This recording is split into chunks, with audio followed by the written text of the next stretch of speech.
Baik, bismillahirrahmanirrahim. Assalamualaikum warahmatullahi wabarakatuh. Alhamdulillah wassalatu wassalamu ala Rasulillah wa ba'd. Alhamdulillah kita dapat menyambung semula siri menghayati doa yang ketiga ini, dan mudah-mudahan di mana saja para penonton berada, sama ada sedang bersiap untuk pergi ke kerja ataupun berada di rumah ataupun di dalam perjalanan, dan mudah-mudahan Allah Subhanahu Wa Taala merahmati kita semua. Hari ini ialah hari Khamis dan kita berada pada 9 Muharram. Bulan Muharram, bulan hari yang ke-9, dan hari ke-9 ini termasuk hari yang kita disunatkan berpuasa. Bulan Muharram keseluruhannya ialah bulan yang digalakkan untuk kita membanyakkan puasa pada hari-hari dalam bulan Ramadan, dalam bulan Muharram. Dan hari yang ke-9 itu pun disebut sebagai At-Tasu'a, digalakkan berpuasa kerana Nabi SAW di dalam hadis yang diriwayatkan oleh Imam Muslim, Nabi menyatakan bahawasanya lau baqitu ila qabil la asummanna tasya. Jika aku masih hidup sehingga tahun hadapan, aku akan berpuasa pada hari yang ke-9. Walaupun Nabi SAW tidak sampai kepada next year yang untuk baginda berpuasa, tetapi hadis itu menjadi satu bukti bahawasanya, dalil bahawasanya kita digalakkan untuk berpuasa pada hari yang ke-9 Muharram, dan besok insya-Allah merupakan hari yang ke-10 ataupun disebut sebagai Ashura, hari yang ke-10, dan kita disunatkan berpuasa hari ini dan besok. Dan of course juga hari-hari Isnin, Khamis pada bulan Muharram dan hari putih dan ataupun hari-hari yang lain, kita digalakkan untuk membanyakkan puasa pada bulan Muharram. Saja saya sebut sebagai peringatan mungkin kepada mereka yang hari ini belum makan lagi, maka mereka boleh meneruskan untuk berpuasa pada hari ini. Jika tak pun, mereka boleh berpuasa pada hari besok ataupun lusa, seperti mana di dalam riwayat Imam Ahmad, besok dengan lusa, hari ini ataupun esok dengan lusa, ataupun tiga-tiga sekali, kerana ia bulan Muharram, bulan yang digalakkan untuk kita berpuasa. Ini sebagai satu mukadimah lah, mungkin saling ingat-mengingati antara kita sebelum kita pergi, saudara-saudara sampai ke tempat kerja masing-masing. Okey, kita sambung semula tentang perbincangan kita berhubung dengan doa. Semalam kita dah bahas di dalam surah Al-A'raf ayat yang ke-55.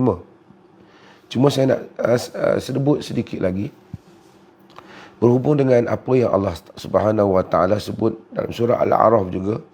Bahawa ada beberapa tempat dalam surah Al-A'raf ini Allah sebut tentang doa. Ayat 55 kita sebut, semalam juga kita sebut ayat 205, dan kita dan selepas ayat 55 ada ayat 56 dalam surah Al-A'raf. Allah menyatakan wad'uhu khaufan wa tama'a, dan doalah kepada Allah itu dalam keadaan khauf, dalam keadaan takut, wa tama'a, dan dalam keadaan tamak. Sebab tu tamak ni kita duk sebut tamak. Dia merupakan bahasa Arab, dia tamak. Allah Subhanahu Wa Taala ajar kita. Saya dah sebut pada siri-siri yang lepas bahawasanya antara rahmat Allah Azza wa Jalla kepada kita, dia bukan saja menyuruh kita berdoa kepadanya. Allah yang Maha Pengasih dan Penyayang itu mengajar kita bagaimana untuk berdoa kepadanya dengan cara yang menyebabkan Allah itu memustajabkan doa. Kerana of course lah, manusia ini kena ada adab. Dengan ibu bapa kita ada adab, dengan guru kita ada adab, dengan orang yang lebih dewasa kita ada adab. Ini kan pula dengan Allah Azza wa Jalla, sudah pasti mesti mempunyai adab. Maka Allah Subhanahu Wa Taala ketika menyuruh kita berdoa kepadanya, dia mengajar kita untuk kita beradab dengannya. Kita doa ni, kita kata, Ya Allah berikanlah, Ya Allah bagikan itu, Ya Allah berikan itu ini, berikanlah rezeki, kurniakan itu. Semuanya itu di dalam bahasa Arab ia merupakan fi'il amr, iaitu ayat perintah ataupun perbuatan memerintah. Awak berikan pada saya, kamu hantar kepada saya, itu perintah. Kalau kita suruh anak kita, berikan pada saya, lain. Kita suruh pada ibu kita, berikanlah saya, lain. Kita suruh kepada orang yang lebih kuat ataupun lebih besar daripada kita, lain. Apabila kita menyuruh, meminta Allah, tak kata suruh Allah, tapi ayat tu, amar tu maksudnya suruh. Kita memohon pada Allah untuk memberikan kepada kita, tentulah tidak sama dengan kita meminta daripada manusia, makhluk untuk beri pada kita. Allah bukan orang bawahan kita, bukan juga kawan kita, bukan majikan kita. Dia adalah pencipta kita yang memiliki segala-galanya. Apabila kita meminta Allah Subhanahu wa taala memberikan kurnia pada kita, kita meminta kepadanya dengan penuh rasa hina diri, dengan penuh rasa ketakutan kepadanya, dengan penuh rasa ingin mengharapkan rahmat. Maka di dalam surah Al-A'raf ayat 56 ini, Allah menyatakan wad'uhu khaufan wa tama'a. Dan mintalah kepadanya, yakni kepada Allah, dalam keadaan kamu takut dan tamak. Dan takut, yakni kamu takutkan kepada azabnya. Kamu takutkan kamu buat silap kepadanya, salah padanya. Tapi dalam masa yang sama kamu tamak, yakni apa yang ada di sisinya. Kerana Allah itu tidak ada had apa yang ada padanya. Dia boleh memberikan apa saja. Dan kurniaannya itu maha besar. Allah itu Zul Fadlil Azim. Mempunyai kurniaan, mempunyai kelebihan yang maha besar. Kalau kita minta kepada orang, walaupun banyak mana kita minta dia, nak pergi minta banyak sangat pun, nanti kita akan rasa banyak sangat kot. Nanti dia rasa, pasti kita tahu manusia ada limit. Kita minta dekat majikan kita, walaupun dia kaya, dia minta, cik bantu saya 5,000, kita rasa nak minta 50,000 macam melampau sangat kita ni kan. Kalau kita jumpa orang kaya pun nak pergi minta, kita ada limit. Kita kata banyak sangat tak boleh kan, nanti dia kata apa pula. Namun Allah Azza wa Jalla tidak ada limit, kerana Allah Subhanahu wa taala memiliki segala-galanya. Dia boleh memberikan apa saja, melainkan hal-hal yang telah ia tetapkan di dalam sunan kaun ini, di dalam sunan, iaitu di dalam perjalanan alam ini, hal itu tak boleh berlaku. Kita minta ke Allah, Ya Allah, tak mau tak mau mati. Itu dia dah tetapkan, kita mesti mati. Ya Allah, aku nak jadi malaikat. Tak boleh. Dia lahirkan kita lelaki. Ya Allah, jadikanlah aku ibu sedangkan kita bapa. Kita tak boleh lah. Kerana itu adalah peraturan alam yang telah ia tetapkan. Adapun selain daripada itu, Allah Azza wa Jalla tidak ada sempadan luasnya kurniaan Allah. Maka kita disuruh memohon kepada Allah Azza wa Jalla di dalam keadaan kita takut dan kita tamakkan, harapkan apa yang ada padanya. Itu yang kita sebut di dalam surah Sajdah yang kita baca selalu, tatajafa junubuhum 'anil madaji'i yad'una rabbahum khaufan wa tama'a. Tatajafa junubuhum 'anil madaji'. Nerenggang lambung-lambung mereka daripada tempat tidur mereka. Yad'una rabbahum khaufan wa tama'a. Mereka itu menyeru Tuhan mereka di dalam keadaan takut dan tamak. Ini dua sayap perjalanan hamba kepada Allah Azza wa Jalla. Yang pertama ialah hamba bila dia menuju Allah, pertama dia ada takut pada Allah. Kedua, dia tamak. Dia mengharapkan apa yang ada pada Allah. Untuk makhluk, apabila kita takut, kita menjauhkan diri daripadanya, kita ingin selamatkan diri daripada kejahatan ataupun kezalimannya. Namun Allah Azza wa Jalla tidak demikian. Apabila kita takut pada Allah, kita diiringi dengan tamak, mengharapkan apa yang ada di sisinya. Maka dengan sebab itu, maka kita sentiasa diminta supaya di dalam doa kita, kita takut kita melakukan dosa dan kesalahan. Dalam masa yang sama kita tamak, kita tahu dia boleh memberikan apa saja. Nabi SAW, apabila Aisyah radhiyallahu anha bertanya Nabi SAW tentang ayat Allah, وَالَّذِينَ يُؤْتُونَ مَا آتَوْا وَقُلُوبُهُمْ وَجِلَةٌ أَنَّهُمْ إِلَى رَبِّهِمْ رَاجِعُونَ أُولَئِكَ يُسَارِعُونَ فِي الْخَيْرَاتِ وَهُمْ لَهَا سَابِقُونَ. Maksudnya, وَالَّذِينَ يُؤْتُونَ مَا آتَوْا, orang-orang yang memberi apa yang mana Allah kurnia pada mereka, daripada kurniaan-kurniaan Allah, mereka memberi, mereka infak pada jalan Allah. Wa qulubuhum wajilah, dalam keadaan jantung hati mereka wajilah, jantung hati mereka takut. Annahum ila rabbihim raji'un, mereka itu akan pulang kepada Tuhan mereka. Ulaika yusari'una fil khairat, mereka itu adalah orang-orang yang berlumba-lumba kepada kebaikan. Wahum laha sabiqun, dan mereka adalah orang yang mendahuluinya. Aisyah radhiyallahu anha bila baca ayat ini ditanya Nabi SAW. Dalam hadis yang diriwayatkan oleh Imam Tirmizi, Aisyah bertanya Nabi SAW. Dia kata, ya Rasulullah, tentang siapa mereka ini? Ahumul ladhina yashrabuna al-khamr wa yasriqun.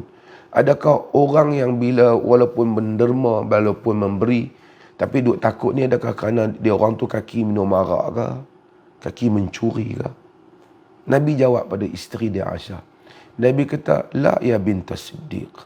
Tidak wahai binti Siddiq. Yang wahai anak As-Siddiq. Itu anak Abu Bakar As-Siddiq.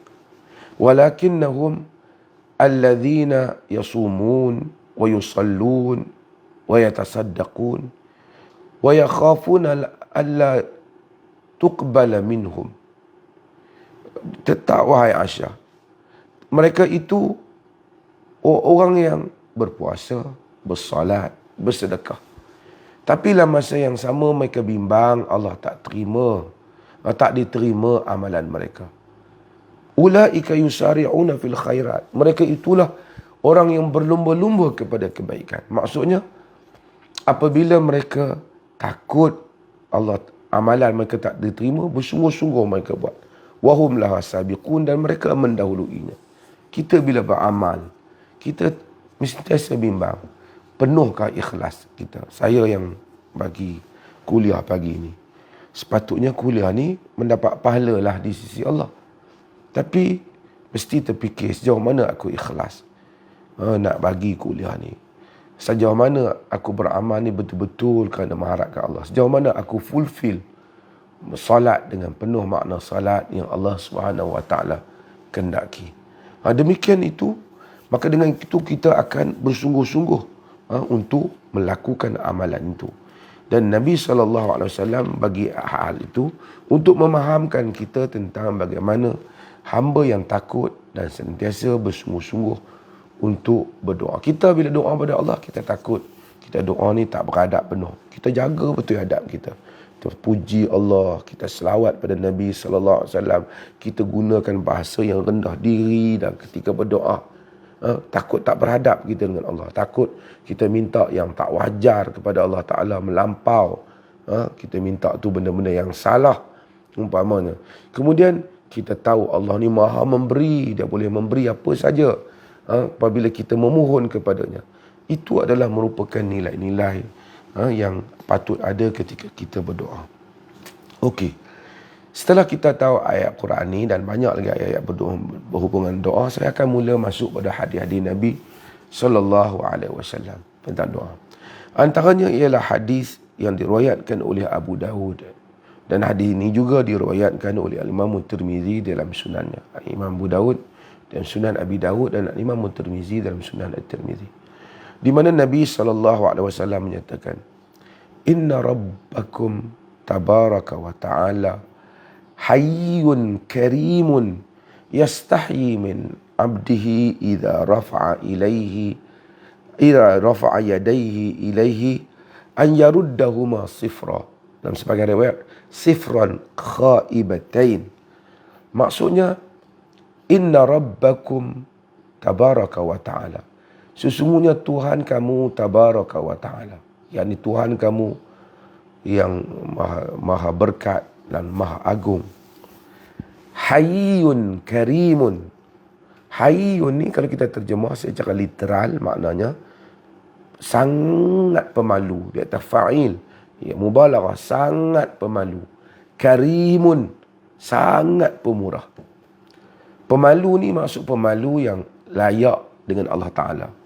Bila perkataan-perkataan yang sama antara manusia, makhluk dengan Allah ni, kita kena tahu Allah tak sama dengan makhluk. Allah mendengar, kita mendengar. Tentulah mendengar Allah tidak sama dengan mendengar kita. Allah melihat, kita melihat. Tentulah melihat Allah tidak sama dengan kita. Kerana Allah itu laisa kamitslihi syai'. Bila kita faham Allah itu tak sama dengan kita, maka tak timbullah untuk tashbih ataupun tajsim.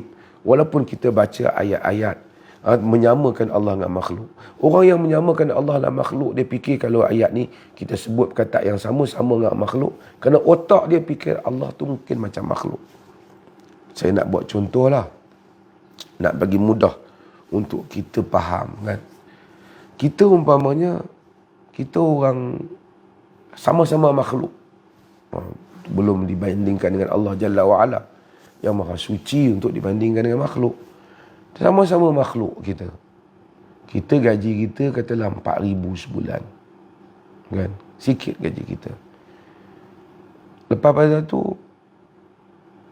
kita kalau tengok satu barang tu pun makan, menu.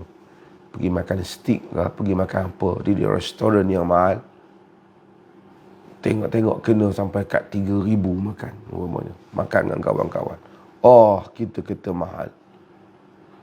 Teruk lah mahal, kita kata. Habis gaji aku sebulan. Habis gaji aku sebulan. Sebab kadar kita tu, macam tu kadar kita. Allah Azza wa Jalla tidak demikian. Untuk kita nak bandingkan, saya nak fahamkan. Kemudian ada satu orang kaya. Kita tengok orang kaya tu makan. Dia ni gaji dia mungkin sebulan 500,000. Ada orang sekarang gaji 1 juta, 2 juta biasa dalam dunia korporat kan. Dia makan steak. Kita tengok dia makan sampai 8,000 meja sebelah kita. Kita kata kita kena habis dah gaji dekat sebulan dia tu. Mungkin kena berhutang lah. 2 bulan lah dia ke gaji dia untuk bayar makan tu. Sebab apa? Sebab kita andaikan dia tu macam dengan kita. Tapi kalau kita tahu dia tu tak macam kita, pendapatan dia tu banyak, setakat dia makan 5-6 ribu tu, tak jadi kudir, orang kata tak perasan pun dengan duit dia tu. Maka tak adalah kesusahan bagi dia. Dan tak patut kita samakan, oh mestilah dia pun menyesal dia makan. Tak patutlah demikian. Allah Azza wa Jalla bukan makhluk. Apabila kata Allah pemalu, tak samalah dengan kita yang pemalu. Apabila kata, sebab tu kadang-kadang orang yang tak faham, apabila dia baca Allah ayat yanzilu rabbuna, Allah Ta'ala Tuhan kita turun. Dia pakai kalau Tuhan turun, mestilah kosong tempat atas, daripada atas turun ke bawah. Bila dia turun, masa bila pula dia naik? Sebab otak dia sendiri itu telah menyamakan Allah dengan makhluk daripada awal. Kemudian dia kata orang yang kata Tuhan turun ni mujassim, musyabbih, menyamakan Allah dengan makhluk. Sebenarnya dia sendiri yang menyamakan Allah dengan makhluk di dalam otak dia. Kalau kita anggap Allah itu tak sama dengan makhluk, maka turun Allah tak sama dengan turunnya makhluk. Sebab itu ada alam ghaib dan alam syahadah. Allah itu alam ghaib dan tak sama dengan alam syahadah. Alam manusia, alam jin tak sama. Alam kita dengan alam atom, proton, neutron tak sama. Alam kita dengan alam ikan tak sama. Bagaimana alam ghaib, masalah bawah, atas dan seumpamanya, tidak sama dengan makhluk. Walaupun mungkin sama dengan perkataannya. Dan ini tidak dipahami oleh orang yang kadang-kadang terlalu nak berfalsafah. Lalu mereka terlepas daripada mengagungkan ayat-ayat Allah ataupun mengakur di atas perkataan-perkataan yang digunakan oleh Rasulullah sallallahu alaihi wasallam ataupun yang digunakan oleh Allah Subhanahu wa taala di dalam kitabnya ataupun oleh Nabi sallallahu alaihi wasallam di dalam sunnahnya. Di dalam hadis ini Nabi sallallahu alaihi wasallam menyatakan Allah itu Hayyun Karimun. Allah itu pemalu, sangat pemalu dan sangat pemurah.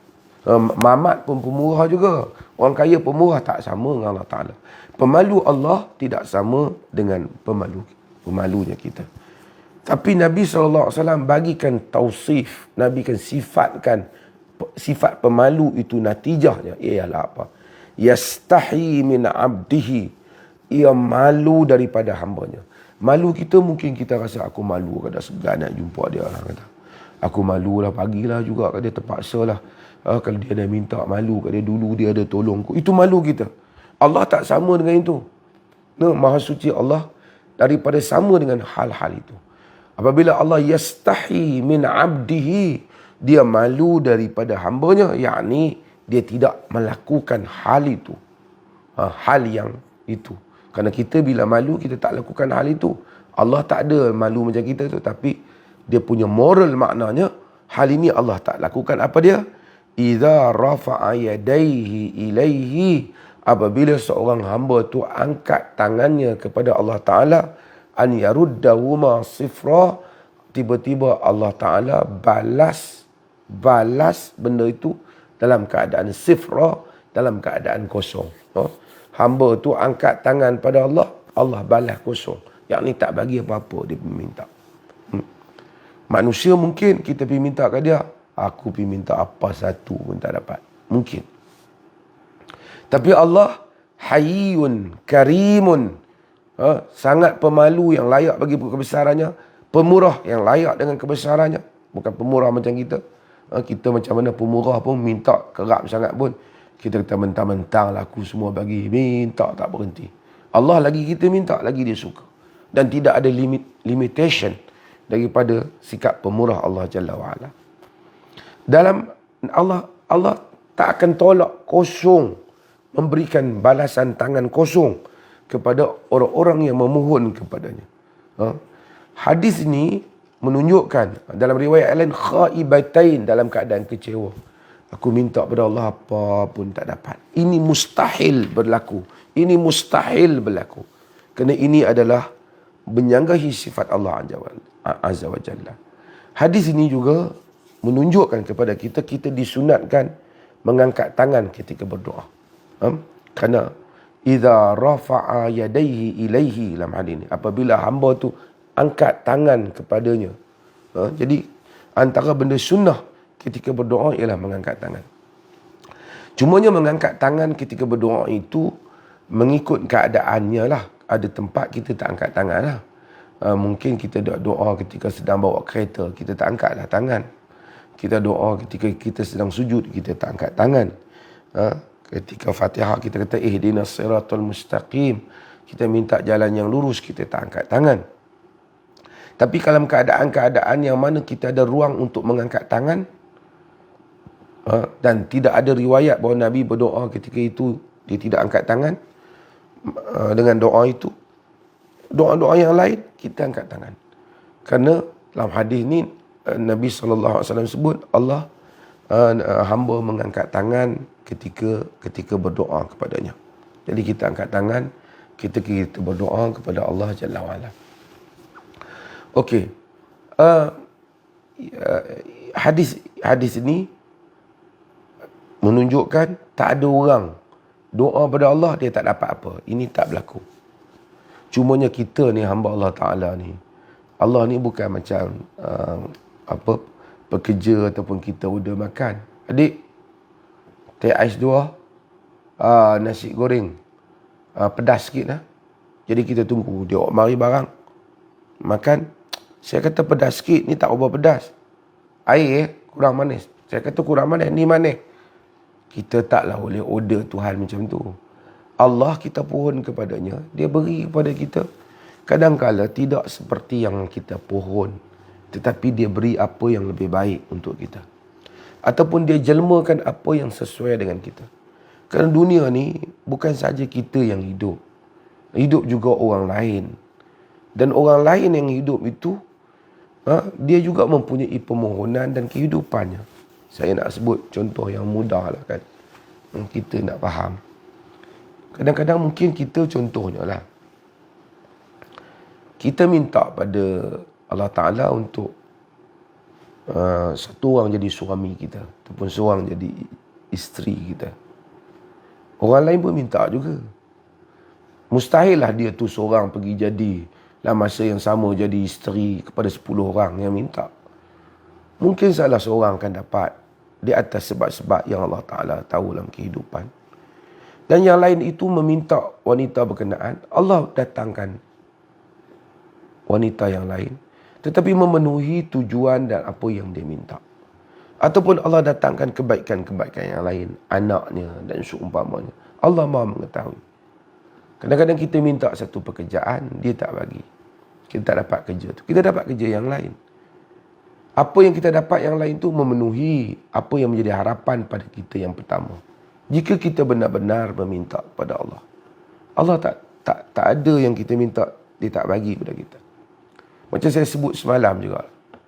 Ada orang mungkin diminta untuk kejayaan di dalam peperiksaan dia. Dia tak berjaya dalam periksa dia. Tapi Allah tahu dia minta tu kerana dia ingin kejayaan di dalam kehidupan dia. Dia boleh dapat pekerjaan yang baik dan seumpama. 5-6 tahun kemudian, dia dapat pekerjaan yang baik. Mungkin dia terlupa pada doa dia. Tapi itulah kurniaan Allah pada doa dia 10 tahun yang lepas. Ketika dia bersungguh-sungguh berdoa kepada Allah Subhanahu wa ta'ala. Maka dengan itu, Allah Ta'ala tidak akan menolak apa saja yang hamba minta kepadanya. Mintalah kepada Allah setiap hari. Ini pun perlu untuk kita masukkan dalam diri kita. Besok saya akan mungkin bahaskan macam mana Allah memustajabkan doa. Cara-cara Allah mustajabkan doa dalam hadis yang diriwayatkan oleh Al-Imam At-Tirmizi yang nanti kita akan bahaskan. Cuma saya nak ingatkan diri kita semua. Kita ni hamba Allah Ta'ala. Setiap hari kita sebut Iyyaka na'budu wa iyyaka nasta'in. Hanya pada Engkau kami memohon, kami mengabdikan diri. Hanya pada Engkau kami memohon pertolongan. Kita ni dalam hidup ni hari-hari, siapa yang paling banyak kita berbicara dalam diri kita dengan dia? Apabila menceritakan tentang masalah-masalah yang kita hadapi. Sebahagian orang, segala masalah dia dicerita ke orang tu. Mengadu ke orang ni, mengadu ke orang tu. Cerita ke orang ni, cerita ke orang tu. Merintih tentang masalah diri dia. Dia terlupa untuk berbicara dengan Allah. Padahal bila dia nak berbicara dengan orang tu, nak kena pergi jumpa orang tu, kena ambil masa orang tu, kena ada masa orang tu nak dengar. Sedangkan Allah ni, anytime, dia boleh mengadu dan memanggil Tuhan.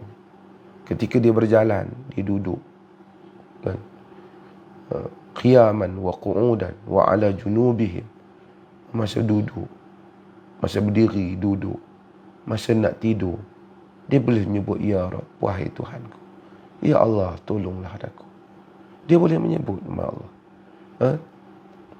Dia, masa salat dia memanggil Allah. Tapi, dia tak panggil Allah. Dia tak banyak bicara diri dia. Kita sendiri cuba ingat. Setiap hari dalam perjalanan kita takkan cakap 24 jam. Dan otak kita masa kita tak bercakap, diri kita masa kita bersendirian, mengingatkan masalah-masalah kita. Siapa yang kita seru dalam diri kita? Kalau kita tidak menyeru Allah Azza wa Jalla, tak sentiasa kata dalam diri kita, Ya Allah, tolonglah aku. Ya Allah, bantulah aku. Ya Allah, mudahkan urusanku. Nak naik kereta, kita minta, Ya Allah, beri keselamatan padaku. Nak baca kitab, kita minta, Ya Allah, baca buku, baca bahan. Ya Allah, bagi pertolongan kepadaku, bagi ku faham. Ya Allah, bagi ku mudah urusan. La haula wa la quwata illa billah. Kita tak banyakkan hal itu dalam hidup kita. Maka kita kontang hubungan kita dengan Allah. Kita teringat. Sebab tu ada orang bila dia ada masalah, bagi duit kat masjid supaya buat sembahyang hajat. Sedangkan dia dengan Allah sendiri boleh berhubung. Duk tunggu orang untuk selesai dengan Allah. Seolah-olah Allah tu jauh daripada dia. Dia tak berbicara dengan Allah. Sedangkan Allah adalah tempat hamba mengadu. Fa inni qarib, aku dekat, seperti mana dalam siri-siri yang lepas yang telah saya sebutkan. Kadang-kadang orang apabila ada masalah, ditimpa apa-apa masalah, siapa yang pertama yang datang dalam fikiran dia untuk diselesaikan masalah? Setengah orang kalau dia tak baik hubungan dia dengan Allah, timbul dia masalah, otak dia cari siapa aku minta tolong ni. Tak salah lah nak tolong, minta tolong hamba sebagai sebab musabab. Tapi otak dia yang pertama mesti fikir, oh ni dia ni kawan aku ni, dia ni ada duit sikit. Oh dia ni kabel besar sikit boleh tolong. Otak dia tu, cara otak dia fikir. Sedangkan patutnya hamba ni, apa-apa je berlaku, yang pertama tu, aku doa lah. Selepas daripada tu kita carilah sebab musabab dalam alam ni. Tapi yang first, kita Allah Azza wa Jalla. Ya Allah tolong aku. Kalau sejuta manusia ataupun seluruh manusia di bumi ini tolong, kalau Allah tak izinkan, hal itu tidak akan berlaku. Jika semua orang tak tolong kita, tapi Allah izinkan, Allah tolong kita, maka hal itu akan berlaku. Maka dengan sebab itu, maka kita mudah-mudahan dengan membaca, dengan memahami hadis ni, kita sentiasa mengangkat tangan kepada Allah berdoa. Dan ketika kita angkat, kita sentiasa percaya Allah tidak akan yarudduhuma sifran khaibatain. Allah Ta'ala menolak dua tangan itu dalam keadaan kosong dan kecewa. Tak akan berlaku. Bahkan dalam hadis yang diriwayatkan oleh Al-Hakim, hadis itu juga dengan sanad Al-Hakim, dia ada penambahan hatta yada'a fihima khaira. Bila hamba angkat tangan pada Allah Ta'ala, Allah Ta'ala tak akan biarkan dia turun tangan dia, melainkan sehinggalah Allah letakkan pada dua tangan itu khaira, satu kebaikan. Berimanlah kita pada Allah dalam hal ini, dan percayalah bahawasanya setiap kali kita berdoa, Allah pasti memberikan sesuatu kebaikan kepada kita. Dengan syarat kita sungguh-sungguh doa lah. Bukan doa macam semua orang doa, Rabbana atina fid dunya hasanah wa fil akhirati. Dia macam main-main, tak bersungguh-sungguh, tak hadir diri dia. Doa macam mana yang kita sebut tadarruan, dalam keadaan takut, wa khufyah, merendahkan suara, khaufan, dalam keadaan tadarruan, rendah diri, wa khufyah, merendahkan suara, khaufan, dalam keadaan takut, kita tak bersopan, langgar peraturan Allah, wa tama'a, dan betul-betul mengharapkan pada Allah. Ini yang disebut dalam ayat-ayat tadi. Insya-Allah, dengan janji Allah yang pasti, doa kita akan dimustajabkan dan kita akan diterima oleh Allah. InsyaAllah mudah-mudahan semua tuan-tuan selamat di tempat masing-masing, dan insyaAllah saya akan sambung besok membicarakan tentang 3 cara Allah Ta'ala menerima doa hamba, dan hadis-hadis yang lain lagi, dan insyaAllah mudah-mudahan Allah rahmati kita semua. Sekian. Assalamualaikum warahmatullahi wabarakatuh. Okay, terima kasih banyak. InsyaAllah sehingga kita bertemu lagi pagi besok pada pukul 7 pagi dengan izin Allah. Cuma besoknya saya dah sibuk sikit jadual saya, mungkin ada orang tahnik budak pagi-pagi. Biasanya untuk tahnik saya khususkan pada hari Jumaat untuk atur jadual saya, untuk mereka bawa anak-anak mereka datang tahnik. Tapi kalau nak tahnik anak tu, dia tolong uruskan dengan PA saya lah, supaya saya dah tahu berapa jumlah yang datang ke rumah untuk tahnik pada waktu pagi, insyaAllah.